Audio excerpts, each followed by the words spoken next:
Hello ladies and gentlemen, welcome back. This is Force with some more Hearthstone. In today's Spotlight, we'll be taking a look at Kolento's Hunter deck. This is a mid-range version of a Hunter deck. We've got the standard combo of Starving Buzzard, Unleash the Hounds, and Timberwolf, but we're replacing some of the Zerg down cards with a stronger mid-game thanks to Houndmaster, Scavenging Hyena, and Savannah Highmane. Now with the general premise out of the way, let's take a look at the deck in action. All right, our test game here is going to be against another hunter. This should be interesting. I'm actually gonna try holding on to my King Mukla, because if he's running the Zerg down hunter, Mukla could actually be pretty good. We got the Deadly Shock at an Animal Companion, and there's our mid game right there in the Savannah Highmane. So I'm gonna go with a turn 2 coin into a Mukla, I think. Just because it could go very well. You know, he could obviously also throw a Deadly Shot at it, but I don't know, man. We'll have to see. This will be very interesting. It's a risk. If he doesn't have the Deadly Shot, it's going to get us off on a good foot. A very good starting position. If he does have the Deadly Shot, then we just get nothing out of it. So it's taking a risk, to say the least. It is taking quite a risk. Well, he'd be able to pump that up twice, so actually I don't even want to do that right now. In fact, I think we're just going to throw down a Deadly Shot of our own. So what I was thinking is, now that he had that 2-2 in play, if I Mukla'd, he would have pumped that up twice, and all he would need is like an Arcane Shot to kill my own Mukla. Plus 2 bananas on a Scavenging Hyena is a terrifying prospect, so no thank you. Alright, so I think we will Mukla this turn. I really, honestly, yeah. I think we'll Mukla this turn.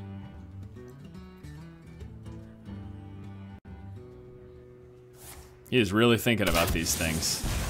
Really mulling it over. Alright, yep. Mukla, we're gonna hold on to the Flare in this particular game, given that we are against another hunter. Flare is pretty important for removing those traps. Our variant is not running traps. So let's see if he's got that Deadly Shot here. There's a kill command for 5, that also does it. Let's think about this here. I think we'll just go with the Animal Companion. That's perfect. Hang on to the Flare.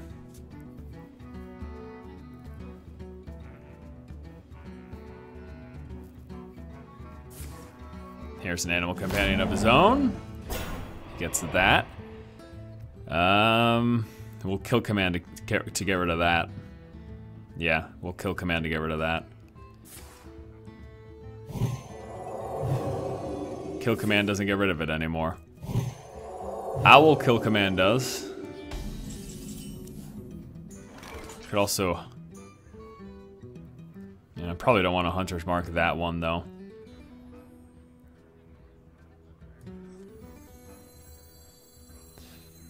Yeah?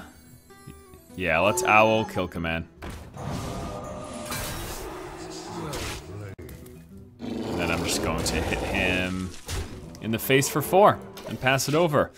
May have wanted to go for his Timberwolf though, because if he Unleashed the Hounds, yeah, I probably should have taken out his Timberwolf instead of hitting him for 4. I was hoping to just take out his Timberwolf with this in an upcoming turn, because that would be a better trade for me, but just, I guess, hope that he doesn't have an Unleash the Hounds right now. Is he going to throw that into it? Does he have an Arcane Shot? Is he going to trap? I hope he traps. Because Flare. I hope he doesn't attack and that he traps. That would be perfect for us. Oh, that's not perfect for us. Well, we do have an answer, but it isn't great. Well, I mean, our answer's fine, but you know what I mean. All right, so yes, this is what we're doing. We're gonna Highmane, put a huge threat in play. Gonna put that down to 1 health, kill that. Now he has to deal with the Highmane, which will be pretty much annoying no matter what, because even if he kills his first thing, even if he throws down a beast and then I was just gonna silence it. Still 6-5 though. So does he throw 5 damage at it? Does he throw a kill command at it? No, he's gonna throw it on a secret. That's okay with me. 2 secrets. Oh boy. Oh boy, is that okay with me. That is okay with me on multiple levels. Multiple levels. Goodbye, both secrets. Hello, some card draw. In fact, I know exactly what I'm gonna. Oh yeah, that's quite the win. All right, let's go ahead and wrap things up. Taking a look at the deck list, shall we? That was gonna be beautiful. This. Oh man, I was about to. Yeah. That was an interesting showcase of this deck, to say the least. As you saw there, though, you know, I'm running on a win streak with this deck. It's doing very, very well. I haven't played a Hunter deck in some months now. This variation does seem very solid and well-rounded, as it would be expected, though, as Kolento is currently, I think, #1 legend on the North American ladder, coming from being #1 over on Europe, so pretty impressive stuff. 2 of the Hunters marked to get past or remove big scary threats. We've got the Flares, especially good in the mirror matchup like we just did see. Also good against mages, although, you know, I'm not really seeing a ton of those on the ladder at the very moment. Sometimes just used, though, as a cantrip to get another card, pull in for the things that you prefer to have, you know. So we've got the trackings pretty much filling the same role, digging for what you want. The Stonetusk Boar, it's a 1/1 beast. You're not really playing it on turn 1 ever. There's very few situations where you play it on turn 2 even. Typically want to be used in conjunction with Timberwolf, with the Scavenging Hyena, Starving Buzzard, you know, things like that, or even just for fodder for the Houndmaster or something.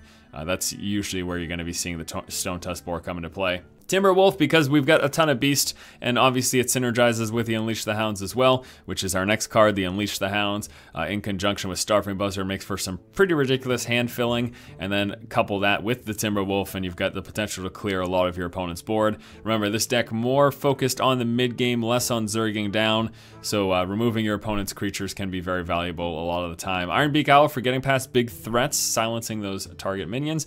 River Crocolisk, again, something like, what is this card doing here? It's a beefy 2/3. It's a beast, so we can Houndmaster it up. It's a beast, so it triggers for the Hyena, triggers for the Starving Buzzard. It's worth it in a lot of ways, and again, it's a beefy creature as well. Scavenging Hyena synergizes so well by throwing our other beefs into our opponent's creatures, pumping up the Hyena, and then hitting them in the face. Starving Buzzard, obviously. Animal Companion, obviously. No matter what I get with the Companion, I'm pretty happy. The 4/2 charge, the 4/4 taunt, or the 2/4 that pumps up our other minions, it's value. A majority of the time, I'm satisfied with whatever I end up getting. Deadly Shot for removing big scary threats. If you take away the smaller creatures that your opponent has, and they've got, say, a giant in play, you can Deadly Shot to remove it very easily, very efficiently. I got the Kill command for 3 or 5 damage. If you have a beast in play, you get that 5. You know, can be used as a finisher, but I have found in the past few games I played with this deck, a lot of times I'm using it to remove threats. King Mukla can be a very, very strong early play, especially against the right opponent. It's a little risky against the Hunter, like if I would have done that turn 2 coin Mukla, if they follow up with a Deadly Shot, then you get nothing out of it, and they get 2 1/1 pump up spells, so that really hurts. But in certain matchups, it can be very, very strong. Houndmaster, again, this is more tailored for the mid-range, and the Houndmaster is a perfect card for it, giving us many times, at the very least, a 4/4 taunt, something along those lines. And yeah, it's very nice to have that. Plus, it's a 4/3 in and of itself. Stampeding Kodo for removing threats from your opponent, ones with, of course, low attack. And then finally, the Savannah Highmane, a very strong mid-range 6/5 creature. You get those 2/2 hyenas in play when it dies. That triggers off of the Starving Buzzard. Very strong, very strong. Overall, well-rounded deck. I've enjoyed playing it so far. It's been fairly successful. Hopefully you guys enjoyed this spotlight. Stay tuned for a gameplay video coming up in the next day or so. Thanks again, guys. Keep watching and keep owning.